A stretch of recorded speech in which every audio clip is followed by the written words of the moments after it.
Erattupetta government ആശുപത്രിയിൽ dialysis യൂണിറ്റിന്റെ ഉദ്ഘാടനം ആരോഗ്യമന്ത്രി വീണ ജോർജ് നിർവഹിച്ചു. ഇന്ന് രാവിലെ 11:30ഓടെയാണ് ഉദ്ഘാടനം നടന്നത്. യോഗത്തിൽ സെബാസ്റ്റ്യൻ കുളത്തുങ്കൽ MLA അധ്യക്ഷത വഹിച്ചു.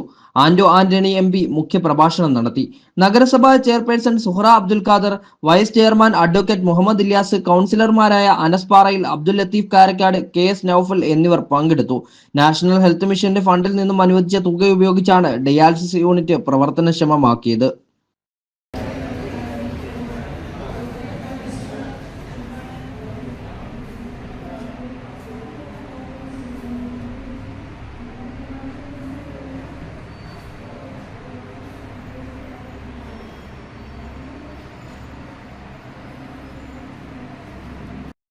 നമ്മുടെ AMA അദ്ദേഹത്തോടുള്ള നന്ദി പറയാതിരിക്കാൻ കഴിയില്ല. ഞാൻ ഈ കാര്യങ്ങളൊക്കെ വ്യക്തിപരമായി അദ്ദേഹത്തോട് സംസാരിച്ചപ്പോൾ അദ്ദേഹം വ്യാപാരി വ്യവസായികളാണ് ഇത് ഏറ്റെടുത്ത് ഈ ഡയാലിസിസ് കേന്ദ്രം മുന്നോട്ട് കൊണ്ടുപോയി. ഏറ്റവും ഒടുവിൽ NHM കേന്ദ്ര പദ്ധതിയാണ്, അതിൽ നിന്നാണ് 60% തുക.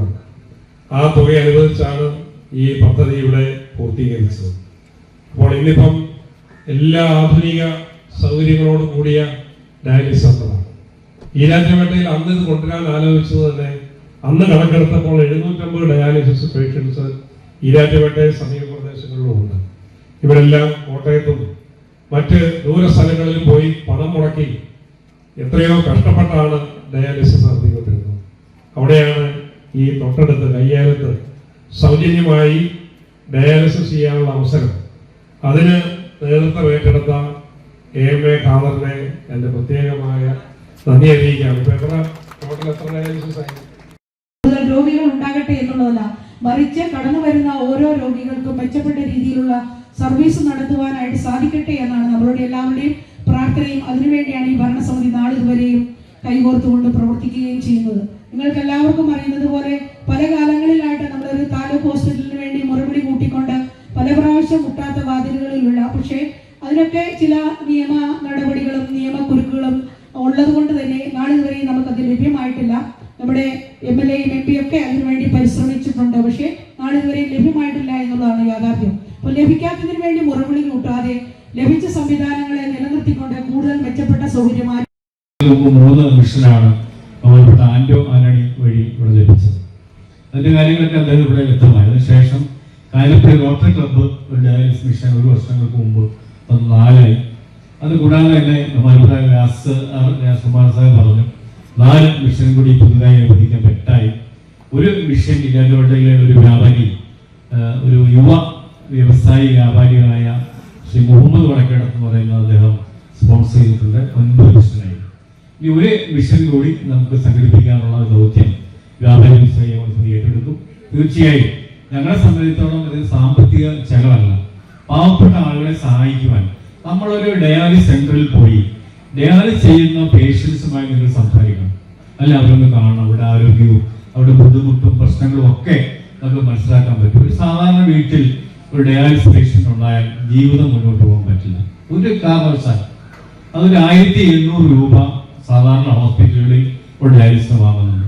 ഈ വ്യാപാരി വ്യവസായ 7549 ഡയാലിസുകൾ ഈ 3 മാസങ്ങൾക്ക് മുമ്പ് വരെ ചെയ്തത് 1800 × 7549 സമം 1,35,82,200 രൂപ ലാഭിക്കുവാൻ, അതിന് രോഗികൾക്ക് അത്രയും പണലാഭം ഈ സംഘടന ഏറ്റെടുത്ത ഡയാലിസിസ് കൊണ്ട് പ്രയോജനം ലഭിച്ചു എന്ന് പറയുന്നത് ഒരു ചെറിയ കാര്യമായി നിങ്ങളെല്ലാം കാണുന്നത്. ഇനി വലിയ സാമ്പത്തിക ചെലവുകൾ, 4 സ്റ്റാഫുണ്ട്, ഇനി പുതിയ സ്റ്റാഫിന് ആവശ്യമുണ്ട്. നമുക്ക് ഒട്ടേറെ പ്രശ്നം. പഴയ മിഷനൊക്കെ ആയതുകൊണ്ട് ഈ അടുത്ത ദിവസം അത് ഓൺ ചെയ്തപ്പം ഒരു മിഷന്റെ ചെറിയൊരു സാധനം പോയി 40,000 രൂപയാണ്. നമുക്ക് പക്ഷേ AC റീഫിറ്റ് ചെയ്തു 15,000 രൂപ. ഇവിടെ കോൺട്രാക്ട് ഞാനൊരു കുറ്റപ്പെടുത്തലല്ല, അവിടെ ചെയ്തു, വർക്ക് നടത്തി, വാട്ടർ സപ്ലൈയുടെ പണിക്ക് ചെറിയ പ്രശ്നം 35,500 രൂപ. ഇങ്ങനെ ഒരു ചെറിയ ചെലവല്ല ഈ സംഘടനയ്ക്ക് ചെലവാകുന്നത്. അപ്പൊ ആ നിലയിൽ ഇനിയും തീർച്ചയായും ജനങ്ങളെ, പാവപ്പെട്ട ആളുകളുടെ ഈ സംവിധാനം, ഈ ഡയാലിസിസ് മുന്നോട്ട് കൊണ്ടുപോകാൻ സംഘടന ഏത് ദൗത്യവും ഒരു സാമ്പത്തിക ചെലവ് ഒരിക്കലും ഞങ്ങൾക്ക് പ്രശ്നമല്ല. നാളിതുവരെ 88 ലക്ഷം രൂപ വ്യാപാരി വ്യവസായ സ്വന്തം ഫണ്ടിൽ നിന്നും ഈ പരിപാടിക്ക് ചെലവഴിച്ചിട്ടുണ്ടെന്നുകൂടെ നിങ്ങൾ മനസ്സിലാക്കണം.